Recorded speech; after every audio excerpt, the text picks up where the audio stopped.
What's true is that if more people had an intuitive sense of a desire to share, to be open to more love, more acceptance, more compassion, it could potentially shift the entire landscape of the world that we live in. And in addition, as we talk about with the awakening in the 60s, in the 70s, people who have had a sense of an awakened consciousness do not want to put on uniforms and be sent to other countries to fight wars for a government that they don't support.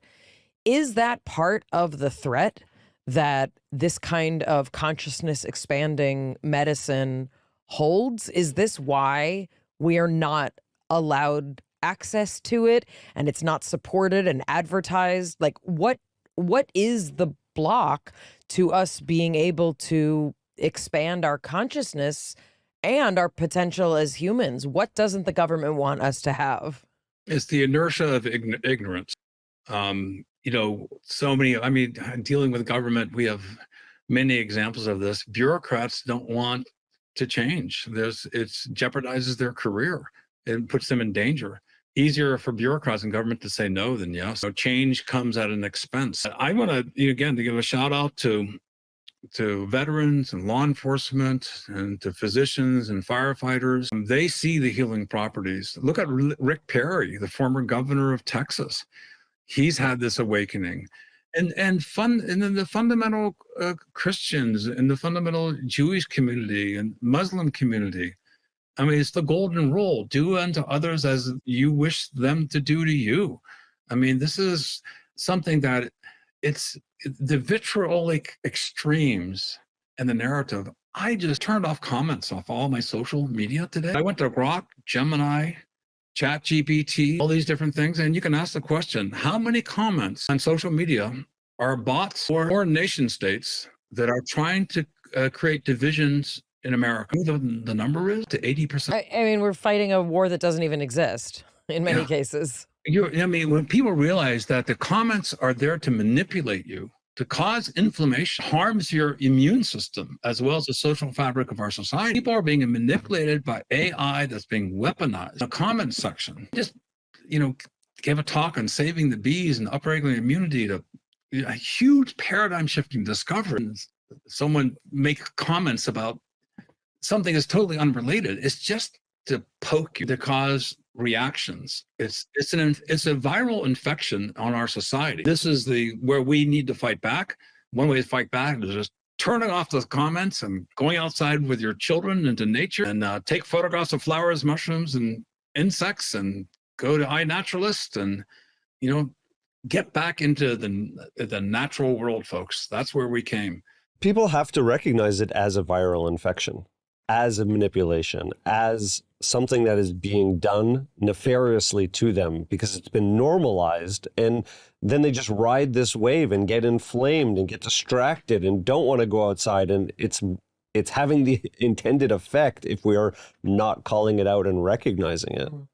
I'm guilty as well, folks. I'm like, why am I not going for a walk right now? Because I went down this wormhole, and it's like, I think we're all suffering from that. So, but anyhow, I'm optimistic because this is literally a revolution from the underground, whether it's gourmet, medicinal, or psilocybin mushrooms. It brings parents together with children. It's multi-generational, multicultural. It's sweeping the planet. It's the quote unquote forbidden fruit that we were told not to consume, and weird, edgy science. But all of that now is so much more robust in the foundation of science. And that's people follow the science. This is the other thing I heard at this UN conference I was at, is that you want to be the pilot of artificial intelligence. You don't want to be the passenger. This is where that we need to take control. We need to establish the ethos that artificial intelligence will have its origin story, the best of humanity, in kindness, thoughtfulness, cooperation, building guilds of individuals who contribute to the commons. This is our power. We can do this now. Don't become subservient. Don't become a victim of AI. Become a pilot of it. And so I just challenge everybody, ask all AI platforms about the importance of random acts of kindness as the origin story of the human species that gave rise to artificial intelligence. I did this last night, actually. I went and I had that prompt and I put it into ChatGPT, and it gave me 5 paragraphs asking me if I also would like visions and scenarios in which it could be applied to AI in hospitals, AI in the workplace, AI in communities, and where algorithmic acts of kindness could change measurably health outcomes. So it is moving in that direction. I would like to say I've never used any of these platforms. I don't even know where to find them. I've never have done any of these things, but I did want to give a shout out. I don't know much. I can't speak to the Christian community or the Muslim community, but there is a growing Jewish psilocybin community, and there's an organization called Shefa that a friend of mine runs, and they cater psilocybin journeys therapeutically, but specifically coded for the cultural specificity of the Jewish experience. Because for many of us that were raised in a traditional way, we have different imagery, we have different language. There's a lot of Hebrew as an important language for many components of a mystical experience. Anyway, so just wanted to give a shout out that is something that exists and is growing. Again, I can't speak to it for Christians and Muslims. Well, the conservative Christian community, it's a very big right now. It's very big with the Mormons. For law enforcement people out there, it's a great model. It's called the Healing Warrior Church out of San Antonio, Texas. I'm sorry, out of Austin, Texas. It's a nonprofit. They take veterans, law enforcement officers, SEALs, special forces, et cetera, who've been living traumatized. They have such high suicide rates, and it's been very, very helpful to them. And so both in the religious, subsets and the professional services subsets, we need better law enforcement. Imagine if you're a law enforcement officer at 2 a.m, you pull over a car, you have 2 seconds to make a decision whether this person is dangerous or not. You do that 100, 200, 300 times, are you going to make the right decision every time? No.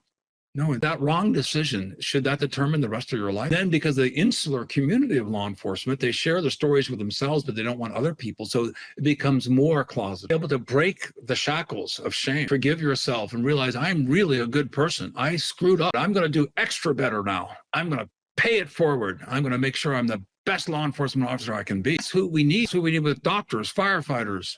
Well, and also people who lead with compassion and people who are looking to find the best part of people so that we can maintain also this. I mean, my children, God bless them, they have very negative perceptions of all helpers in society.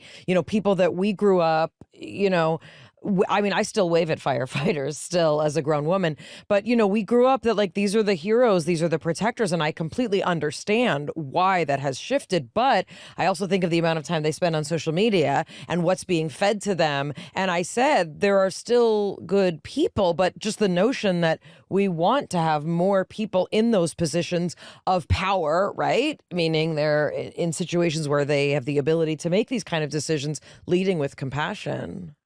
I was at Burning Man, Mud Ban. I've been there 19 times.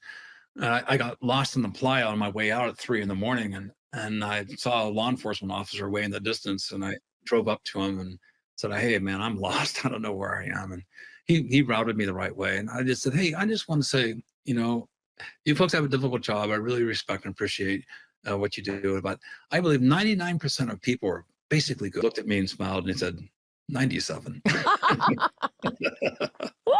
But he said, yeah, that's his experience too, is, let's not the most extreme negative experiences be amplified into the commons to create a viral infection of our society of inflammation that then foments anger and retaliation.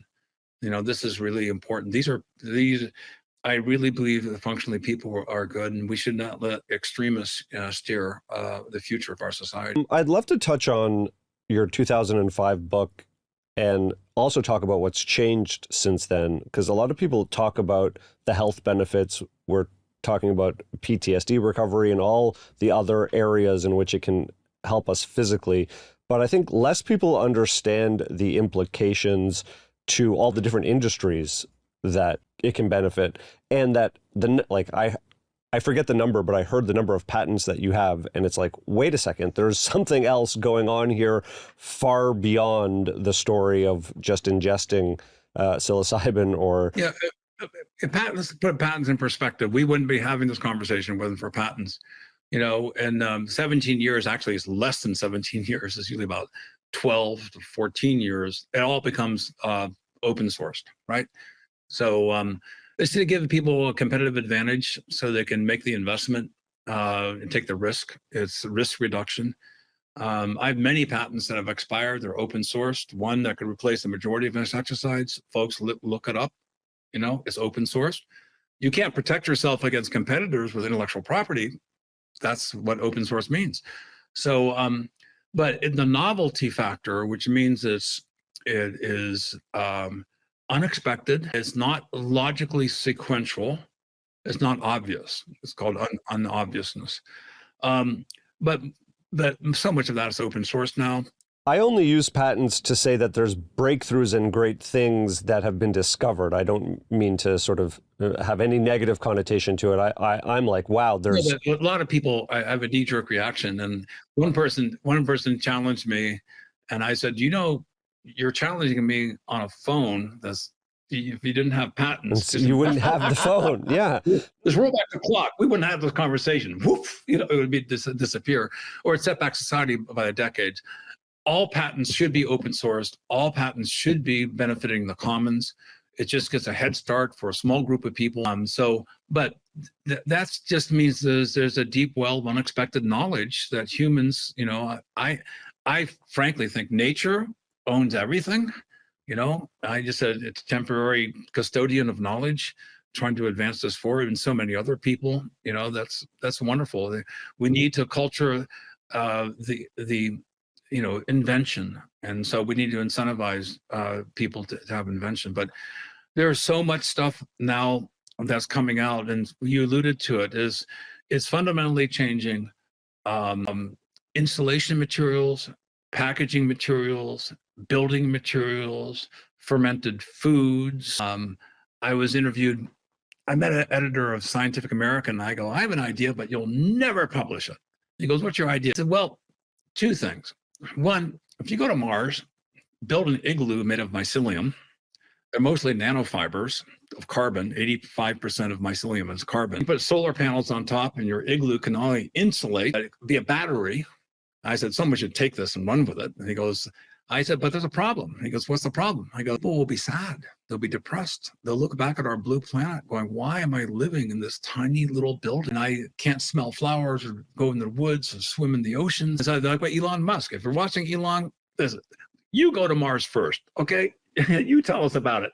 You 6 months to get there. You can send us, 15 minutes. You can send us a message back to us, whatever it is. But I said, if they took psilocybin with them, they had this incredible spiritual experience, they look into the cosmos, they'd be back on mission. So I think psilocybin in space is important for the psychological health of astronauts. And lo and behold, they published it. I couldn't believe it. So, but that's one thing, is the interplanetary colonization of space. You only have to take 2 spores of a psilocybin mushroom to grow psilocybin mushrooms in space. It's a very low payload.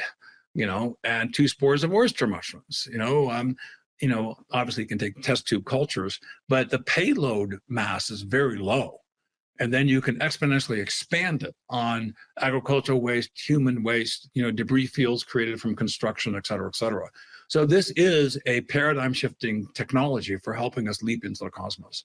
I mean, fascinating. I want to circle about crops for a second in agriculture.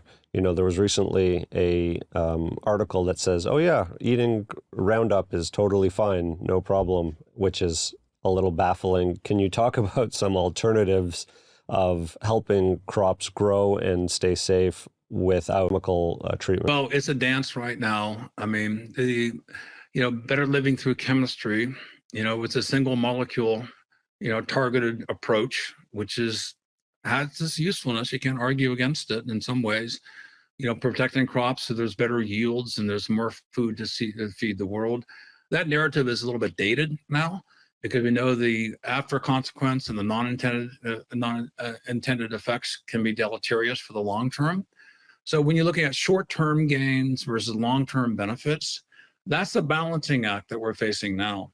The chemical industry has inflicted so much harm to biodiversity.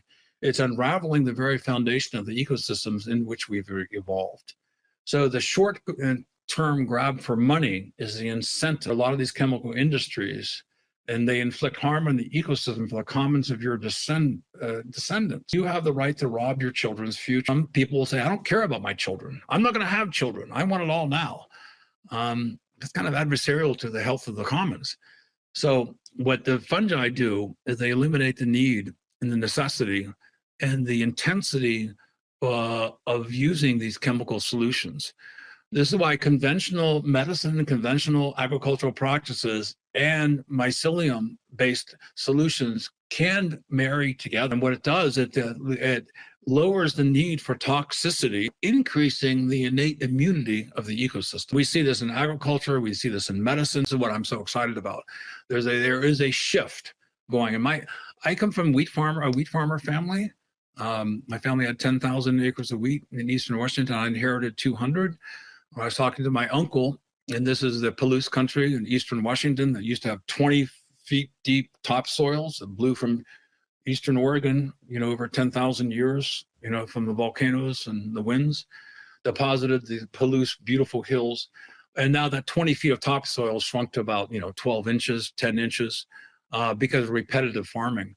So he went to no-till. My cousin actually went to no-till. And he said, in the no-till practice, basically, you're not plowing the fields.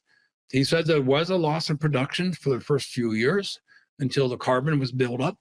And now, because of no-till farming, he's regenerating. So regen agriculture is a key, but you have to pay the expensive investment of actually having fewer returns and profitability for a period of time until you hit that sustainable threshold where it becomes more economical. I think that's a general rule, is that we have to have patient capitalism, patient investors. We need to look beyond the time horizon of our immediate return on investment and accept a longer time horizon.